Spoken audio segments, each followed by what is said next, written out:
প্রচণ্ড শীতে আপনি কাঁপছেন এখন। কিন্তু এই শীতেই একটা একটু উত্তাপ, বিশেষ করে যারা সাহিত্য, সংস্কৃতি, শিল্পচর্চা করেন, তাদের মধ্যে একটুখানি উত্তাপ, উষ্ণতা কিন্তু না, একটু উত্তাপ মানে আ রাগ আ হতে পারে, এরকম একটা খবর দেব। সেই নিয়ে আজকে আমাদের কথোপকথন অংশুমান করের সঙ্গে, যিনি কিনা আ বিশিষ্ট অধ্যাপক, এই সময়ের একজন শক্তিশালী কবি শুধু নন, একটা সময় সাহিত্য একাডেমির পূর্বাঞ্চলের সচিব ছিলেন। কি বিষয়ে কথা বলবো? কথা বলবো এই নিয়ে, খুব গুরুত্বপূর্ণ একটা বিষয়। কারণ সাহিত্য, সংস্কৃতি, শিল্প তো সমাজের দর্পণ। আগামী সময়ে আমাদের এই সময়টাকে কিভাবে ইভ্যালুয়েট করবে, তার একটা গুরুত্বপূর্ণ আয়না হলো সাহিত্য সংস্কৃতি। সাহিত্য একাডেমির এ বছরের পুরস্কার ঘোষণা করা হবে বলে প্রেস কনফারেন্স হয়ে গেছে। সেটা প্রায় সপ্তাহ তিনেকের কাছাকাছি হতে চলল, কিন্তু তারপরে তার আর কোনো খবর নেই। বেপাত্তা। পুরস্কারের আর কোনো খবর নেই। আমরা পুরস্কার কোথায় গেল, পুরস্কারকে কিভাবে আনা যাবে, সাহিত্য সংস্কৃতি চর্চাকে কিভাবে নিরপেক্ষভাবে সাহিত্য সংস্কৃতি চর্চার পরিসরটাকে বজায় রাখা যাবে, সেই নিয়ে কথা বলবো অংশুমান করের সঙ্গে। অংশুদা, বিষয়টা তো খুব অ্যালার্মিং একটা বিষয়, খুবই একটা চিন্তার বিষয়। কি বলা যায়, কি না, বলবেন? তুই যেটা বললি সেটা তো মানে খুবই প্রথম যেটা জানাই, এটা হয়তো একটি দুটি সংবাদপত্র এই খবরটা প্রকাশ করেছিল। হুম। না, কিন্তু সেইভাবে মানে জনপরিসরে বিষয়টা নিয়ে খুব একটা আলোচনা হয়নি। ডিজিটাল মিডিয়ায় বোধহয় আমরাই কথা বলছি এই নিয়ে সম্ভবত প্রথম, প্রথম। এর আগে কেউ বলেছে বলে আমার জানা নেই। সেটা হচ্ছে তুই যেটা বললি যে প্রেস কনফারেন্স হয়েছিল, না হয়নি প্রেস কনফারেন্সটা, তাই প্রেস না? কনফারেন্স ডাকা হয়েছিল। হ্যাঁ, আমি ডাকা ভুল হয়েছিল। করে ফেলেছি, হ্যাঁ, হ্যাঁ। প্রেস কনফারেন্স ডাকা হয়েছিল সাহিত্য একাডেমির দিল্লি অফিসে। পুরস্কার, এবছরের যে সাহিত্য একাডেমি পুরস্কার, বিভিন্ন ভাষায় সাহিত্য একাডেমি স্বীকৃত, সংবিধান স্বীকৃত যে ভাষাগুলিতে পুরস্কার দেওয়া হয়, ইংরেজি, বাংলা, মালায়ালাম, উড়িয়া সহ একাধিক, মারাঠি, সাঁওতালিও আছে পশ্চিমবঙ্গ থেকে। অনেক বছর সাঁওতালি ভাষার পুরস্কারও পশ্চিমবঙ্গে এসেছে। সংস্কৃত ভাষাতেও থাকে। আচ্ছা। হ্যাঁ, তো এই সমস্ত পুরস্কারগুলো এবছর যা বোঝা যাচ্ছে অনির্দিষ্টকালের জন্য স্থগিত হয়ে গেছে পুরস্কার ঘোষণা। মানে এটা খুব আশ্চর্যের, আমাদের সকলের কাছে আশ্চর্যের এবং খুব বেদনার, এবং আরও বেশি করে বললে খুব দুশ্চিন্তার। মানে এমনটা যে হতে পারে সাহিত্য একাডেমির মানে সাম্প্রতিক সময়ের ইতিহাসে এমনটা যে হতে পারে, সেটা তো কেউ মানে ভাবতেই পারেনি। সাহিত্য একাডেমি যে দিনে বলে প্রেস কনফারেন্স করে পুরস্কার আমরা ঘোষণা করব, সেই দিনেই পুরস্কার ঘোষণা করে। কখনো কখনো এমন হয়েছে যে একটি দুটি ভাষার পুরস্কার হয়তো কদিন পরে ঘোষণা হয়েছে, সময় অভাবে হয়তো তার মানে মিটিং করা যায়নি বা এরকম কিছু ব্যাপার ট্যাপার থাকে। কিন্তু এই প্রথম একটা প্রেস কনফারেন্স ডাকা হলো, কিন্তু প্রেস কনফারেন্সটা করা হলো না। কি ব্যাপার, মানে খবর কাগজে যেগুলো এসেছে এবং ফেসবুকে বেশ কয়েকজন লিখেওছেন, অন্যান্য প্রদেশের আচ্ছা। বিখ্যাত কয়েকজন মানে কবি সাহিত্যিক, যাদের মধ্যে যেমন অত্যন্ত গুরুত্বপূর্ণ একজন মালায়ালাম ভাষার কবি কে সচ্চিদানন্দন। আচ্ছা। তিনি সাহিত্য একাডেমির এক্সিকিউটিভ বোর্ডের মেম্বার ছিলেন, সাহিত্য একাডেমির দিল্লির সচিব ছিলেন, এবং অত্যন্ত গুরুত্বপূর্ণ একজন কবি। তিনি লিখেছেন যেমন, এবং তারপরে বিভিন্ন খবর কাগজগুলো কাভার করেছে। কিন্তু এই যে বললাম যে এটা জনমানুষে সেই অর্থে খুব একটা প্রভাব ফেলেনি এখন, মানে জানতে পারেননি অনেকে, মানে সবাই তো আর সেভাবে ছোট করে খবর বেরোলে মানে ফলো করেন না। সেটা হচ্ছে এই যে যা জানা গেছে যে সরাসরি একেবারে মিনিস্ট্রি থেকে, সাহিত্য একাডেমি হচ্ছে সংস্কৃতি মন্ত্রণালয়, যে আমাদের সংস্কৃতি মন্ত্রক কেন্দ্র সরকারের, তার অধীনে থাকা একটা স্বায়ত্তশাসিত সংস্থা, কিন্তু সম্পূর্ণ অটোনোমাস বডি। তো সেই মিনিস্ট্রি থেকেই জানানো হয় যে পুরস্কার ঘোষণা করা যাবে না, এবং এটা তো সাহিত্য একাডেমির যে স্বশাসন রয়েছে তার উপরে সরাসরি হস্তক্ষেপ, তাই তো। এবং অত্যন্ত মানে অনাকাঙ্ক্ষিত এবং অত্যন্ত ভয়ের এই হস্তক্ষেপ। ওই যে বললাম যে সাম্প্রতিক সময়ে সাহিত্য একাডেমির ইতিহাসে দেখা যাবে না যেরকম ঘটনা ঘটছে, এবং একটি ভাষারও পুরস্কার ঘোষণা করা হয়নি। এবং যেটা জানা গেছে এখনো পর্যন্ত সেটা হচ্ছে এই যে যেভাবে পুরস্কার দেওয়া হচ্ছে সেই পদ্ধতির আমূল পরিবর্তন করার কথা কেন্দ্র সরকারের এই সংস্কৃতি মন্ত্রক ভাবছে। কারণটা কি? কারণটা হচ্ছে এই পেছনে যদি যাওয়া যায় তাহলে দেখা যাবে যে এই কিছুদিন আগে, বছর দুয়েক আগে সম্ভবত, এরকম একটা রব তোলা হয়েছিল এবং কেন্দ্র সরকার সেই মর্মে এগোচ্ছিলেন, শেষ পর্যন্ত আর সেই পদক্ষেপ নেননি, যে সরকারি পুরস্কার, কেন্দ্র সরকারি পুরস্কার পেতে গেলে যারা পুরস্কার প্রাপক তাদের একটা মুচলেখা দিতে হবে। বলো কি হ্যাঁ মুচলেখা? হ্যাঁ, মুচলেখা দিতে হবে। এটা নিয়ে আমিও এটি সংবাদপত্রে একটি উত্তর সম্পাদকীয় লিখেছিলাম। মুচলেখা দিতে হবে। অভিসাহিত্যিকরা দেবেন হ্যাঁ, মুচলেখা? কি মুচলেখা দেবেন? যে তারা কোনো অবস্থাতেই এই পুরস্কার ফিরিয়ে দেবেন না। পুরস্কার ফিরিয়ে দেওয়া মানে তো একটা প্রতিবাদ। সেটাকেই তো, সেই প্রতিবাদ করা প্রতিবাদেরই যাবে তো না। কণ্ঠ। হ্যাঁ, সেই জন্যই তো মানে এটা দিয়ে শুরু হয়েছিল। হ্যাঁ, হ্যাঁ। এই যে নিয়ন্ত্রণ ঘটানো, তার কারণ হচ্ছে যে আমরা দেখেছি যে খুব পরিষ্কার, আমি মানে একদম মানে সরাসরি নাম করেই বলছি যে বিজেপি এবং এনডিএ ক্ষমতায় আসার পর থেকে ভারতবর্ষে এমন এমন ঘটনা ঘটেছে যার প্রেক্ষিতে প্রতিবাদ করতে গিয়ে একাধিক লেখক এবং কবি যারা সাহিত্য একাডেমি পুরস্কার পেয়েছিলেন তারা প্রতিবাদ জানাবার জন্য, তুই যে বললি যে এটা মানছি না, এই অনাচার মানছি না, তাই তো। পুরস্কার ফিরিয়ে দেন। এবং এটা তো খুব মানে সেই অর্থে খুব সহিংস তো নয়, না, না, মানে না, একজন কবি তো এভাবেই প্রতিবাদ জানাবেন। একদমই তাই। তিনি কিভাবে প্রতিবাদ তাই জানাবেন? তো। তার লেখায় প্রতিবাদ জানাবেন, একজন লেখক তার লেখায় প্রতিবাদ জানাবেন, তাই তো। এবং এই পুরস্কার যদি পান সেই পুরস্কার ফিরিয়ে দিয়ে বলবেন যে আমি তোমার সরকার যেভাবে চালাচ্ছ সেই সরকার পরিচালনা করার দৃষ্টিভঙ্গি এবং তার পদ্ধতিকে আমি মানছি না এবং আমার প্রতিবাদটা আমি রাখলাম। এবং এই সংবেদনশীলতা এবং এটার সরকারের ফলে থাকা যেটা উচিত। হয়েছিল যে সরকার অস্বস্তিতে পড়ছিল হ্যাঁ। বারবার, যে একাধিক বড় বড় নাম তারা পুরস্কার ফিরিয়ে দিচ্ছিলেন। এটাকে বন্ধ করতে হবে, সেজন্য এই প্রথম মুচলেখা। তো সেটা শেষ পর্যন্ত কিন্তু ওরা মানে বাস্তবায়িত করতে পারেননি। তখন যেটা হয়, এবং সেটা খুব আপত্তিজনক, সেটা হচ্ছে যে আমি যা শুনেছি এবং নানা কাগজে টাগজে বেরিয়েওছে টুকটাক, যে সাহিত্য একাডেমির সঙ্গে ওরা একটা মৌ স্বাক্ষর করেন এবং সেই মৌয়ে নাকি এরকম একটা কন্ডিশন দেওয়া ছিল। সেটা হয়তো আমি জানি না সাহিত্য একাডেমির কর্তা ব্যক্তিরা সেটাকে যত্ন করে দেখেননি কেন, খেয়াল করেননি কেন, যে সরকারের অনুমতি ছাড়া পুরস্কার ঘোষণা করা যাবে না। কিন্তু বডি অটোনমাস এই জিনিস হয়নি। আমি বারবার করে যে কথা বলছি যে সাহিত্য একাডেমির সঙ্গে বিভিন্নভাবে আমি যুক্ত তুমি যুক্ত থেকেছি। ছিলে একদম। আমি সাহিত্য একাডেমির পূর্বাঞ্চলের সচিব ছিলাম একদম। কিছুদিন। আমি বাংলা বোর্ডের একজন মানে সদস্য হিসেবে কাজ করেছি দুটো টার্মে। পুরস্কারগুলো কিভাবে দেওয়া হয় এবং অত্যন্ত আমি বলবো যে মানে একটা খুব বৈজ্ঞানিক ভিত্তিতে পুরস্কার প্রদান করা হয়, ধাপে ধাপে ধাপে ধাপে তার বিচার হয়, প্রচুর পরিমাণে অর্থ মানে ব্যয় হয়। এই এতগুলো ভাষা, এতগুলো রাজ্যে যেতে হয়, সাহিত্য একাডেমির দলকে, বিচারকদের নিয়ে আসতে হয়। সেই সমস্ত কিছু আবার হয়ে গেছিল। সব কটা ভাষার জন্য পুরস্কার প্রাপক কারা তা নির্ণীত হয়ে গেছে। সাহিত্য একাডেমির একটা এক্সিকিউটিভ বডি আছে, সেই বডিতে সেই পুরস্কারের তালিকা অনুমোদিত হয়ে গেছে। তারপরে কেন্দ্র সরকার এবং মানে সংস্কৃতি মন্ত্রক সেই পুরস্কারকে আটকে দিচ্ছে। এবং এই ঘটনা ঘটে গেছে, আমি যদি খুব ভুল না বলি, তুই বলছিলিস 18ই ডিসেম্বর সম্ভবত এই প্রেস কনফারেন্সটা হওয়ার কথা ছিল, সম্ভবত, আমার যদি স্মৃতি খুব বিশ্বাসঘাতকতা না করে। আজকে আমরা কথা বলছি জানুয়ারির 6 তারিখে, মানে প্রায় 3 সপ্তাহ হতে চললো। কাল 3 সপ্তাহ হতে চললো। এখনো পর্যন্ত কেউ জানে না যে এই পুরস্কারের কি হবে, আদৌ এই পুরস্কার দেওয়া হবে কিনা। এবং পুরস্কার দেওয়া হয় সাধারণত মার্চ মাসে, একটা বিরাট বড় উৎসব হয় এবং সেই উৎসবে এই পুরস্কার দেওয়া হয়। আমি যেটুকু খবর পেয়েছি যে এই 12ই জানুয়ারি গত বছর যে দেওয়া হয়েছিল যুবা পুরস্কার, সাহিত্য একাডেমি যুবা পুরস্কার, সেই যুবা পুরস্কার দেওয়ার অনুষ্ঠানটিও হচ্ছে না। আমি জানলাম যারা প্রাপক তারা কোনো চিঠি পাননি এখন। 12ই জানুয়ারি, সেই 12ই জানুয়ারি খুব মানে ওই জন্যই বিবেকানন্দের জন্মদিন, বিবেকানন্দ নিয়ে প্রধানমন্ত্রী নিজে অত্যন্ত আবেগপ্রবণ তো একজন মানুষ। সেটাও দেওয়া হচ্ছে না। মানে এই যে হস্তক্ষেপ একটা, তার কারণ কি? আমি খুব পরিষ্কার বলছি যে বিজেপি সরকার লেখক, শিল্পী, সাহিত্যিকদের একেবারেই পছন্দ করে না। যারা মানে নিরপেক্ষভাবে কথা বলেন, যাদের কথা বলার মানে জোর আছে এবং যাদের একটা মেরুদণ্ড আছে, যারা অবস্থান নিতে জানেন, তাদের ওরা একেবারেই পছন্দ করে না। সবচেয়ে ভয় পান হচ্ছে লেখক শিল্পীদের, এই বিজেপি সরকার এবং তাদের মাথারা, এনডিএ জোট, তাদের মাথারা, যার ফলেই কিন্তু আজকে এই পরিস্থিতি দাঁড়িয়েছে এবং ভয়ঙ্কর অবস্থা হয়েছে। এই মুহূর্তে আমি জানি না পশ্চিমবঙ্গের যারা আমাদের কথা শুনছেন, সেই লেখক, শিল্পী, কবি, বন্ধু, সবার কাছে আমি আবেদন রাখবো যে আমাদের ইতিমধ্যে মানে 15 দিনের অনেকেই হয়তো অপেক্ষা করছিলেন যে আজ ঘোষণা হবে, কাল ঘোষণা হবে, ঘোষণা হয়নি। এবং এই যে বললাম যে যুবা পুরস্কার প্রদানের যে অনুষ্ঠান, সেই অনুষ্ঠান স্থগিত করে দেওয়া হয়েছে।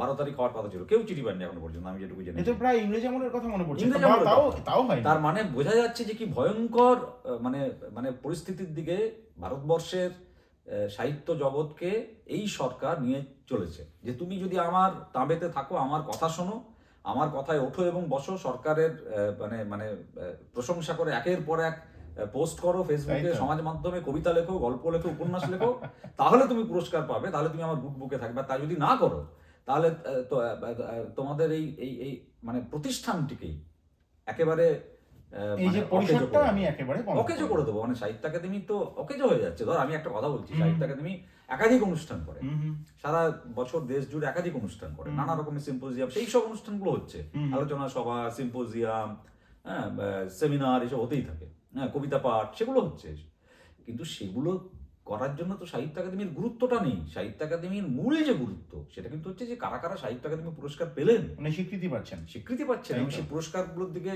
মানে যারা সাহিত্য চর্চা করেন ভারতবর্ষের সমস্ত লেখকরা তাকিয়ে থাকেন। হুম হুম হুম। এবং সাহিত্য একাডেমি পুরস্কার অতীতে যারা যারা পেয়েছেন তারা এক একজন দিকপাল লোক, তাই তো। তাদের তাদের নিয়ে পরবর্তীকালে গোটা পৃথিবী জুড়ে অনেককে নিয়ে আলোচনা হয়েছে। যেমন একটু শুনি। তো অনেকে পেয়েছেন, মানে ধর আমি বলছি গোটা পৃথিবী জুড়ে, এই সচ্চিদানন্দনের কথা বলছিলাম, তিনি পেয়েছেন, ঠিক আছে, মামাং দাই, তাকে নিয়ে গোটা পৃথিবী জুড়ে গবেষণা হয়েছে ইংরেজি সাহিত্যে, তিনি পেয়েছেন। হুম হ্যাঁ, আরো মানে নাটকের ক্ষেত্রে মহেশ দত্তানি পেয়েছেন। হুম। আমাদের বাংলা ভাষার দিকে যদি আমরা তাকাই, কে নন? সুনীল গঙ্গোপাধ্যায়, শীর্ষেন্দু মুখোপাধ্যায়, জয় গোস্বামী, কে নন? যদি পরপর পরপর যাওয়া যায়, এমনকি আমাদের নাটককার ব্রাত্য বসু, তিনিও পেয়েছেন। মানে এই উত্তরাধিকারের বহমানতাটাকে কোনোভাবেই কেটে দিতে হবে, বন্ধ করে দিতে হবে। তার চেয়ে বড় কথা, এরা এরা কেউই কিন্তু, যে নামগুলো বললাম, এরা এরা কেউই কিন্তু বিজেপি সরকারের কাছে বা কোনো সরকারের কাছে, কেন্দ্র সরকারে যারা যারা ছিলেন সেই কোনো সরকারের কাছেই মাথা বিক্রি করে দেওয়ার মতো লেখালেখি করেননি।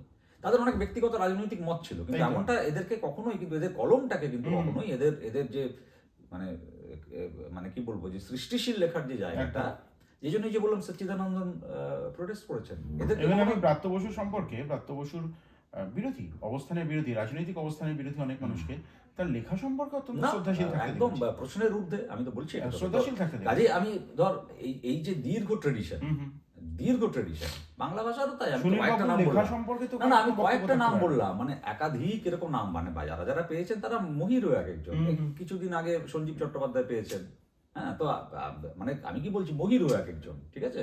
তো এটা নিয়ে কোনো কথা হবে না। বিনয় মজুমদার, তিনি পেয়েছেন, তো কোনো কথা হবে না যারা পেয়েছেন। আমি সেই জন্যই বলছি তো, যে আমরা তাকিয়ে থাকি যে তাই তো। এবছর কে পাচ্ছেন, এবং আমাদের প্রবল আগ্রহ থাকে সেটা। তাই তো।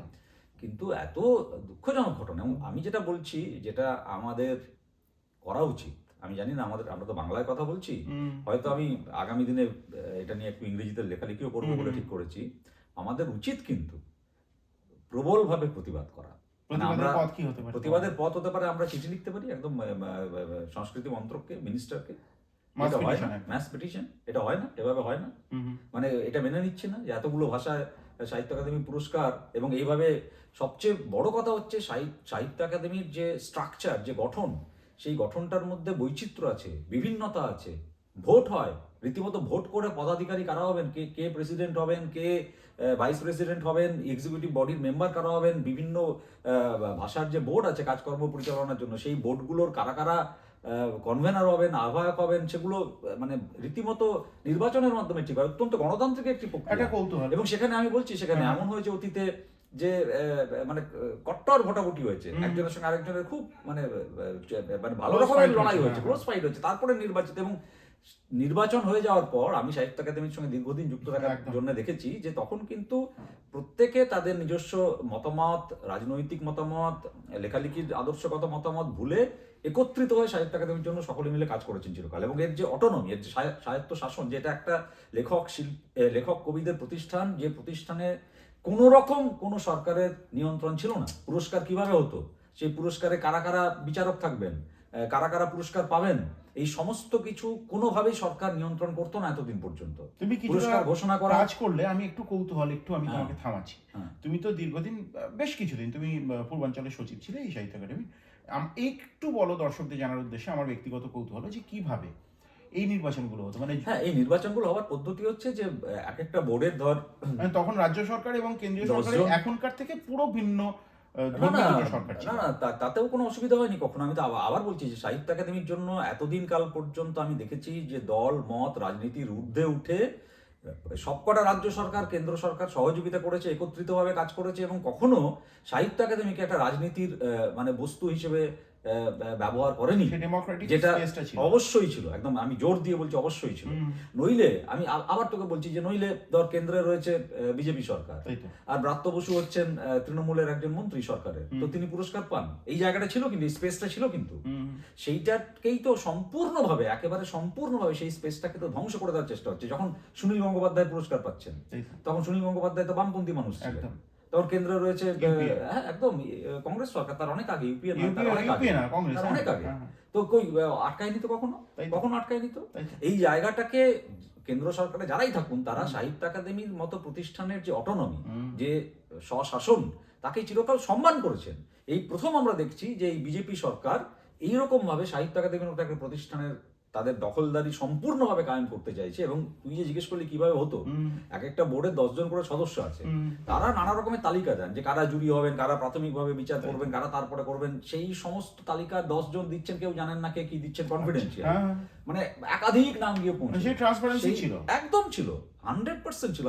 আমি তো নিজে সচিব হিসেবে কাজ করেছি, আমি জানি 100% সততার সঙ্গে এই কাজগুলো একটা দীর্ঘ সময় পর্যন্ত সাহিত্য একাডেমিতে হয়েছে। এবং অন্তত আমি এটুকু বলছি, মানে কেউ কেউ হয়তো কোনো বারের পুরস্কার নিয়ে প্রশ্ন তুলেছেন, সেই প্রশ্ন যদি তোলা হয়, সেই প্রশ্নের কখনোই মুখে কিন্তু সরকারকে দাঁড়াতে হয়নি, কেন্দ্র সরকারকে দাঁড়াতে হয়নি। মানে কেন্দ্র সরকার নিয়ন্ত্রণ করছেন এই কথাটা কিন্তু কেউ বলতে পারেনি বিচারের।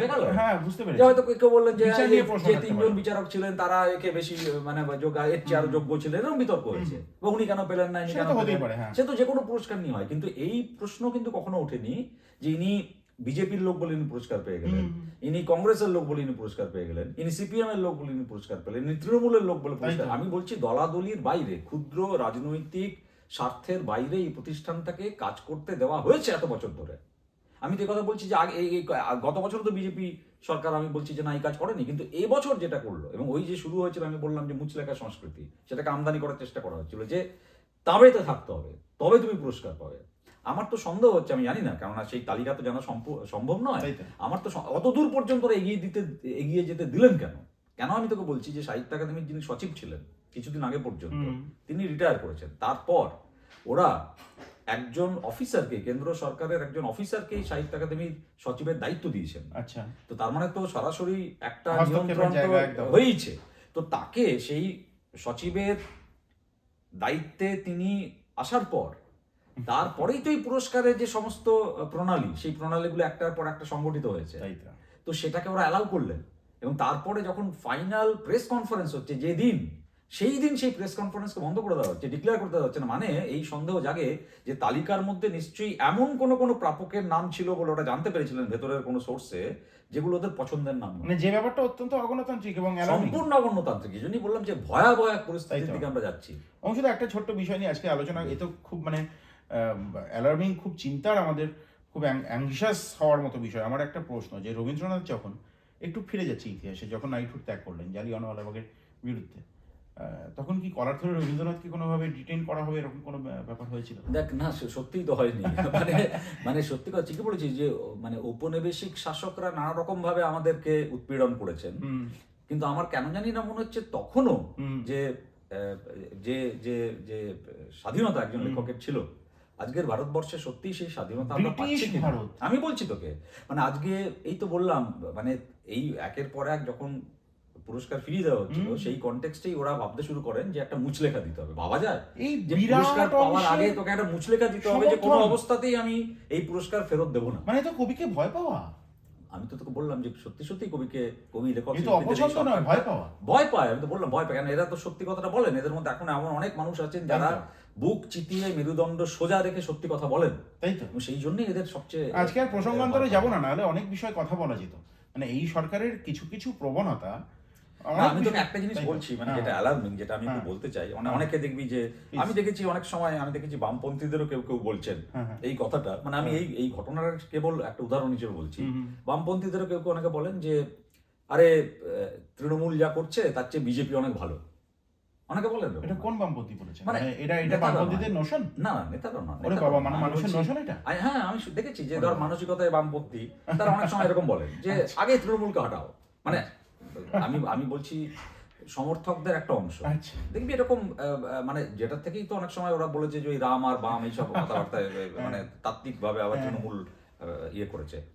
যাদের মনে এরকম কণামাত্র ভাবনাও কখনো কাজ করেছে, তারা শুধু এই ঘটনাটার উপরে নজর রাখুন যে বিজেপি যে কি করতে পারে, এবং যারা বিশেষ করে লেখক, কবি, সাহিত্যিক, তারা কিন্তু এই ঘটনাটার উপর নজর রাখুন, তাহলে বুঝতে পারবেন যে বিজেপি কি করতে পারে। আমি একদম দায়িত্ব নিয়ে বলছি যে ধর, মানে এটা কিন্তু আমাকে মানতে হবে, মানে সত্যি এটা মানতে হবে, মানে এটা সত্যি মানতে হবে যে আমি তৃণমূলের কড়া সমালোচনা করি নানা সময়, নানা ক্ষেত্রে। আরো অনেকেই করেন। হুম, প্রথম দিকে এই তৃণমূল কংগ্রেস যারা এই সমালোচনা করছিল তাদেরকে সরকারে আসার পরেই যেভাবে ট্রিট করেছে, হুম। তারপরে কিন্তু না, সেই লাইব্রেরিতে আমাদের কাগজ রাখা বা কোন কাগজ রাখা যাবে না, হ্যাঁ, হ্যাঁ। বা মুখ্যমন্ত্রী বই কিনতে হবে, এই বিষয়গুলো তো আছে। না, সেগুলো তো আলাদা বিষয়। বলছি হ্যাঁ। বিরোধী কণ্ঠস্বর ধর যারা কথা বলছে, একদম। যারা আমি লিখছি, আমি কথা বলছি, যেটুকু স্পেস আমরা পশ্চিমবঙ্গে এখনো পাই, হুম, বিজেপি শাসিত রাজ্যগুলোতে লেখক, শিল্পী, অধ্যাপকদের সেই স্বাধীনতা নেই। আমি তোকে বলছি, কিছুদিন আগে আমি উড়িষ্যা গেছিলাম, হুম, হুম। আমার সহকর্মীরা অনেকে বলছেন যে তুমি টিভি চ্যানেলে গিয়ে কথা বলো কি করে, তাই তো। তুমি খবর কাগজে পোস্ট এডিট লেখো কি করে। হুম, হুম। আমাদের এখানে আমরা যদি সরকারি চাকুরি এই সমস্ত কিছু আমরা করতে পারি না, নিষিদ্ধ আমাদের জন্য। এটা দর্শক জানুন, শুনুন। এটা যে কারণে বাংলার মানুষ, আমি বললাম যে এটা কিন্তু ভাবা দরকার, এটা বাংলার মানুষ। এটা কিন্তু ভাবা দরকার। আমাদের এর আগে একটা মানে আলোচনা হয়েছিল। পশ্চিমবঙ্গে এখনো পর্যন্ত শত কিছুর পরেও একটা মোটামুটি গণতান্ত্রিক আবহাওয়া বেঁচে আছে, যেখানে হয়তো হ্যাঁ মানে গ্রাম বাংলায় একেবারে যে সেই অর্থে মানে ক্ষমতায়িত নয়, হুম, হুম। তার এই স্বাধীনতাটুকু হয়তো নেই, হুম। কিন্তু আমরা যারা একটুখানি ক্ষমতায়িত, একটু আলোকপ্রাপ্ত। একটু আলোকপ্রাপ্ত এবং ক্ষমতায়িত, হুম। যে আমি একটা জায়গায় রয়েছি, তাই একটা তো। বিশ্ববিদ্যালয়ে পড়াচ্ছি, ধর এটা তো এক ধরনের ক্ষমতা। অবশ্যই। তো আমাদের বলা কথার একটা স্পেস আছে, যে আমি কথা বললাম, এই জায়গায় কথা বললাম এবং শোনার লোক আছে। হুম। আমি বলছি বিজেপি শাসিত অনেক রাজ্যে আমি গোটা ভারতবর্ষ ঘুরে বেড়াই, আমি তোকে অবশ্যই। উড়িষ্যার একটা উদাহরণ দিলাম, হুম। তুই আসামে যা খোঁজ নে, তাই তো। তুই ত্রিপুরায় যা খোঁজ নে, আমি ধারে পাশের পড়োশি রাজ্যগুলোর কথা বলছি। এই স্বাধীনতা সেখানের অধ্যাপকরা, লেখক, শিল্পীরা এতখানি ত্রিপুরার স্বাধীনতা একটু ভোগ কথা করেন যদি না, তোমার কিছু একেবারে ভোগ অভিজ্ঞতা করেন একটু না। বল। আমি তোকে একই কথা বলছি তো, যেই জন্য আমি বারবার করে লেখক, শিল্পী, কবিদের কাছে আবেদন জানাচ্ছি যে এই যে আক্রমণটা সাহিত্য একাডেমির উপর নেমে এসেছে, এটা আসলে লেখকের, শিল্পীর, আরো বড় অর্থে বললে যে কোনো সৃষ্টিশীল মানুষের স্বাধীনতার উপর আক্রমণ, এই শুরু হলো কিন্তু। হুম। এরপর এটা আমরা যদি এই প্রথমেই রুখে না দাঁড়াতে মানে পারি, দলীয় ভাবে না, সরকারের পক্ষ থেকে। সরকারের পক্ষ থেকে, দলীয় ভাবে না। না সরকার দলীয় ভাবে তো প্রতিষ্ঠান, হতেই পারে, প্রতিষ্ঠান। দেখ দলীয় ভাবে তো হতেই পারে, কোনো একটা দল তোর কথা পছন্দ করছে না, তোকে ব্যাপক আক্রমণ তাই করলো, তো। হতেই পারে, তাই কিন্তু তো। সরকার তো সবার, তাই তো। এবং সরকার তো একটা স্বায়ত্তশাসিত সংস্থার যে স্বাধীনতা, হুম। তাকে এভাবে কেড়ে নিতে পারে না। এবং এটা শুরু হলো, কিন্তু আমি বলছি যে এখনই যদি আমরা এর বিরুদ্ধে প্রতিবাদে গর্জে না উঠি, আগামী দিন কিন্তু ভয়ঙ্কর হতে চলেছে। অবশ্য এটা কিন্তু তোমার এই সূত্রপাত। ভাষাতেই আমরা কথা বলেছিলাম, আমার মনে পড়ছে একটা জিনিস, যে হিন্দু মৌলবাদ, মুসলিম মৌলবাদ দুটোই ভয়ঙ্কর, সমান ভয়ঙ্কর, কিন্তু মুসলিম মৌলবাদের যে ব্যাপ্তি সেটা অনেক বেশি, একদম, যেমন একদম প্রবণতা দুটোই ভয়ঙ্কর, কিন্তু ব্যাপ্তি মুসলিম মৌলবাদের অনেক বেশি। হুম। ঠিক একইভাবে বিজেপির ব্যাপ্তি তো অনেক বেশি। হ্যাঁ, অনেকগুলো Regimented রাজ্যে আছে। একটা দল। হ্যাঁ, এবং অনেকগুলো রাজ্যে অনেকগুলো শাসন রাজ্যে ক্ষমতায় আছে। আছে, এবং কেন্দ্র সরকার এত বছর ধরে এখন তৃণমূল তার টানা নিয়েছে।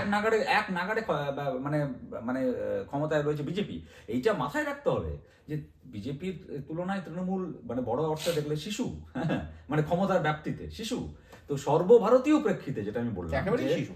যে সর্বভারতীয় প্রেক্ষিতে, এবং সেই কারণে বলছি যে সর্বভারতীয় ক্ষেত্রে লেখক, শিল্পীদের যে স্বাধীনতা, যেমন আমি তোকে বলছি, এখানে আমি কিছুটা হলেও মানে কথার প্রসঙ্গে তুই আবার তৃণমূলের প্রসঙ্গটা আমি ওই যে বললি যে ছোট, হুম। আমি যেটা বলছিলাম যে আমরা যারা ক্ষমতায়িত তারা একটুখানি হলেও যে স্বাধীনতার স্বাদ পাই কথা বলার ক্ষেত্রে এখনো, মানে আমাকে তো এই কথাগুলো বলার জন্য কেউ এসে মারেনি, বা আমাকে একটা শোকজের চিঠি ধরিয়ে দেয়নি বিশ্ববিদ্যালয়ে, তাই তো। যে তুমি কেন এই কথাগুলো বলছো, তোমাকে কাল থেকে এই কথাগুলো বলতে দেওয়া তাই তো। যাবে না। এই ঘটনা তো ঘটেনি, কিন্তু ওই রাজ্যগুলোতে এই ঘটনা ঘটেছে কিন্তু। মানে মাঝামাঝি আপনি কিছু দেখেননি, এটা এখনো অবধি বলছে না। তাই না, আমি কি বলছি না, অনেকদিন হলো, আশা করি তৃণমূল বলবে না, মানে অনেকদিন হলো, এটা এখনো পর্যন্ত বলেনি।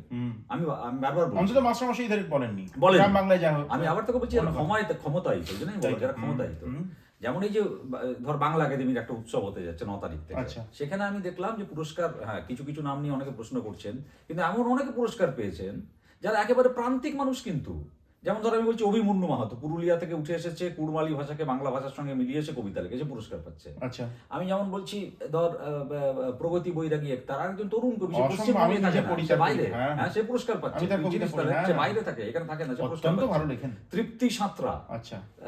মালদায় বসে থেকে অসম্ভব ভালো গল্প লিখে চলেছেন। অনুরাধা কুন্ডা, এরা কিন্তু কেউ মানে সেই অর্থে যাকে বলে যে মেন স্ট্রিমের ভেতরে দাপানো তা নন, এরা প্রান্তিক এবং তারা যে সবাই খুব প্রো তৃণমূল তাও নন, একেবারেই নন, কিন্তু এরা কিন্তু পুরস্কার পাচ্ছেন। তাই তো। কিছু নাম নিয়ে যেমন আপত্তি আছে, তেমন এই কয়েকটা নাম আমি বললাম, আর এরকম অনেকগুলো নাম দেওয়া যায়। এই স্পেসটুকু এখনো পশ্চিমবঙ্গে আসলে এমন একটা সামগ্রিক গণতান্ত্রিক পরিসর আছে যে সেখানে এই স্পেসটুকু এখনো এটা বেঁচে বোধহয় আছে। বাংলার সোশ্যাল ফেব্রিকের মধ্যেই আছে। একদম আছে, আমি তোকে তাই না? এটাই বলি, একদম আছে। হ্যাঁ। তো যে কারণে কিন্তু সেটা এবং আমি বলছি যে এতদিন পর্যন্ত সাহিত্য একাডেমির ক্ষেত্রেও কিন্তু এই দলাদলির জায়গাটা, যে রাজনৈতিকভাবে কোনো একটি দলের তুমি ঘনিষ্ঠ বলে তুমি পুরস্কার পেলে তাই তো। বা পেলে না, এই প্রশ্ন কিন্তু ওঠেনি। বিচার নিয়ে হয়তো অনেক সময় প্রশ্ন উঠেছে, এবং সেটা হচ্ছে মানে একজন বিচারকের পক্ষপাত বা 2-3 জন বিচারকের পক্ষপাত এইসব নিয়ে, বা ইনি এর চেয়ে ইনি যোগ্য ছিলেন এইসব, কিন্তু এই প্রশ্ন ওঠেনি, বা এই যে নিয়ন্ত্রণ করতে যাওয়া এই প্রশ্ন ওঠেনি। কিন্তু আমি আবারও বলছি যে আমাদের উচিত, আমি এই আবেদনটাও রাখছি যারা আমাদের কথা শুনছেন, বিশেষ করে আমার মানে কবি, শিল্পী, সাহিত্যিক বন্ধুরা, যে আমাদের কিন্তু একত্রিতভাবে সমবেতভাবে একটা প্রতিবাদ করার খুব প্রয়োজন আছে। সমস্ত আমি বলবো যে রাজনৈতিক দল মতের ঊর্ধ্বে উঠে আমাদের কিন্তু প্রতিবাদ করার প্রয়োজন আছে। সাহিত্য একাডেমির স্বায়ত্ত শাসনকে বাঁচানো আমাদের নিজেদের স্বাধীন মতামত প্রকাশ করার জন্য খুব জরুরি। আমরা যদি আজকে সাহিত্য একাডেমি স্বায়ত্ত শাসনকে না বাঁচাতে পারি, আগামী দিনে আমরা কেউই স্বাধীনভাবে আমাদের মতামত এই ভারতবর্ষে ব্যক্ত করতে পারবো না। এমন একটা দিনে আমরা শেষ করছি, এমন একটা দিনে আমরা এই আলোচনা করলাম।